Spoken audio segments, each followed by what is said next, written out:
Halo semuanya, dan selamat datang di sesi bedah materi kita kali ini. Kalau Anda ada di sini, saya yakin Anda sedang mencari cara untuk jadi pemimpin yang lebih efektif, kan? Nah, Anda ada di tempat yang tepat. Hari ini, tujuan kita sangat jelas. Kita akan mengubah teori-teori manajemen proyek yang biasanya kaku menjadi sebuah perangkat dinamis yang praktis. Sesuatu yang bisa langsung Anda pakai hari ini juga untuk mendongkrak performa tim Anda. Yuk, kita mulai. Tapi tunggu dulu, sebelum kita sibuk bicara soal alat atau kerangka kerja, kita harus paham dulu akarnya. Coba lihat konsep Kaizen ini. Karakter kanjinya terdiri dari Kai yang artinya perubahan dan Zen yang artinya baik. Sederhana kan? Tapi mengadopsi pola pikir dasar bahwa perubahan itu baik adalah jangkar dari semua hal yang akan kita bahas nanti. Jujur saja, kalau tim Anda masih alergi sama perubahan, sehebat apapun alat manajemennya, proyek Anda pasti akan jalan di tempat. Oke, ini rute perjalanan kita hari ini. Pertama, kita bahas pola pikir Kaizen. Kedua, penilaian dan retrospektif. Ketiga, eksperimen. Keempat, batasan performa. Dan terakhir, tentu saja, peran manajer proyek. Mari kita langsung masuk ke bagian pertama, pola pikir peningkatan Kaizen. Continuous improvement atau peningkatan berkelanjutan, ini bukan sekedar jargon keren yang sering dipakai HR loh. Ini adalah strategi bisnis formal. Pada dasarnya, ini adalah komitmen terus-menerus untuk selalu jadi lebih baik. Bisa lewat langkah-langkah kecil tiap hari, atau lewat satu terobosan besar yang langsung mengubah keadaan. Biasanya, hal ini didorong langsung oleh PMO organisasi Anda melalui metode seperti Agile atau Six Sigma. Jadi, ini adalah sebuah sistem yang hidup, bukan cuma evaluasi basa-basi di akhir proyek. Lanjut ke bagian kedua, menilai dan melakukan retrospektif.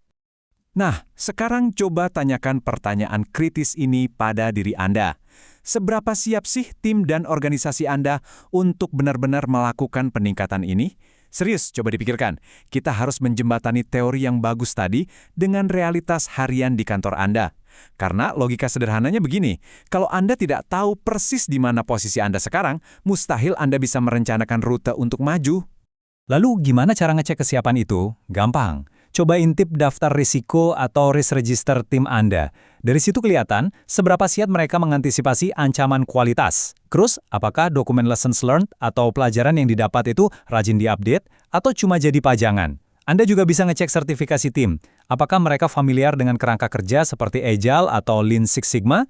Penilaian awal inilah yang jadi garis start Anda. Kalau mau tahu kondisi tim, papan retrospektif ini jujur banget. Bayangkan, di satu sisi ada kemenangan-kemenangan kecil yang patut dirayakan. Misalnya, wah meja kerjanya rapi. Tapi di sisi sebelahnya ada peringatan merah yang fatal, proyek telat. Papan ini nggak menutupi realita. Dia menyeimbangkan apresiasi untuk hal-hal kecil sambil tetap menyorot tajam masalah sistemik yang harus segera dibereskan. Tapi ingat, cuma ngumpulin komplain dan data mentah itu nggak akan ngubah apa-apa. Anda harus bertindak. Langkah pertamanya, identifikasi pola masalah yang sering muncul. Kedua, jangan maruk. Pilih dan persempit masalah itu ke beberapa item yang paling ngasih dampak besar untuk sprint berikutnya. Ketiga, pastikan semua orang di tim setuju dengan prioritas itu. Dan terakhir, resmikan. Masukkan ke dalam backlog bersama product owner. Di titik inilah obrolan berubah jadi eksekusi. Masuk ke bagian ketiga, eksperimen, perbaiki, dan perbaharui. Di sini keadaan mulai jadi sangat menarik. Pernah dengar istilah fail fast atau cepat gagal? Di dunia CI, ini bukan hal yang memalukan. Justru kegagalan adalah poin data yang super berharga. Tapi ada syarat utamanya, bereksperimen itu harus terukur. Kalau Anda mau tahu apakah sebuah solusi benar-benar berhasil, Anda harus mengisolasi variabelnya. Terapkan kontrol itu satu persatu, misalnya pakai A/B testing, lalu ukur hasilnya. Kalau Anda mengubah 5 hal sekaligus dan performa naik, Anda nggak akan pernah tahu apa sebenarnya yang bikin sukses, kan? Nah, ini salah satu aturan favorit saya, aturan Pareto atau aturan 80-20. Konsep ini menampar kita dengan kenyataan bahwa sebagian besar pusing Anda itu sebenarnya cuma disebabkan oleh sebagian kecil masalah. Jadi, ambil masalah raksasa Anda itu dan targetkan tembakan Anda pada 20% penyebab utamanya. Hasilnya, Anda bisa menyelesaikan 80% dari total masalah tersebut. Jangan buang energi untuk hal-hal remeh, langsung serang akar utamanya. Satu hal yang sangat penting untuk diingat, kalau eksperimen tim Anda berhasil luar biasa, jangan disimpan sendiri. Anda punya tanggung jawab di sini. Anda harus membawa keberhasilan itu ke atas dan merekomendasikannya sebagai standar baru untuk seluruh organisasi. Kemenangan kecil tim Anda hari ini harus jadi prosedur standar perusahaan Anda besok. Begitulah cara organisasi berkembang. Oke, kita tiba di bagian keempat, mengelola tujuan dan toleransi. Sebagai seorang project manager, tugas Anda itu jauh lebih besar dari sekedar bagi-bagi tugas. Ini soal kepemimpinan yang hidup.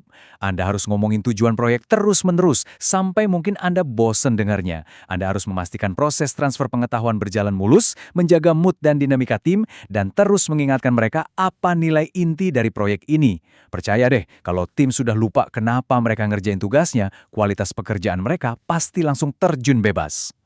Kita harus bisa membedakan dua hal ini dengan jelas.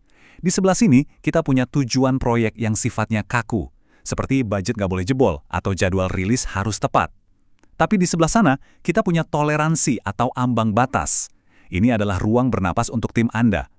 Memberikan toleransi berarti Anda percaya pada mereka untuk menyelesaikan isu-isu kecil secara mandiri tanpa harus lapor ke Anda setiap 5 menit. Ini menciptakan tim yang percaya diri dan gesit, bukan tim yang serba takut salah. Dan akhirnya, bagian kelima, peran manajer proyek, yaitu Anda.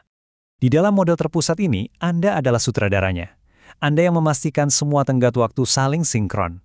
Andalah yang menyedot semua informasi dari berbagai arah, menganalisisnya, dan mengambil keputusan-keputusan berat yang menentukan hidup matinya proyek.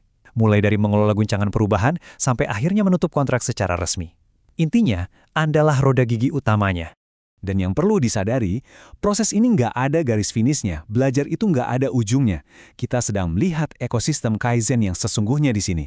Anda mengevaluasi, Anda bereksperimen, Anda belajar dari hasilnya, dan Anda mengulanginya lagi. Dan semua putaran siklus ini pada akhirnya akan selalu kembali bermuara pada satu titik, akuntabilitas dan kepemimpinan sentral Anda.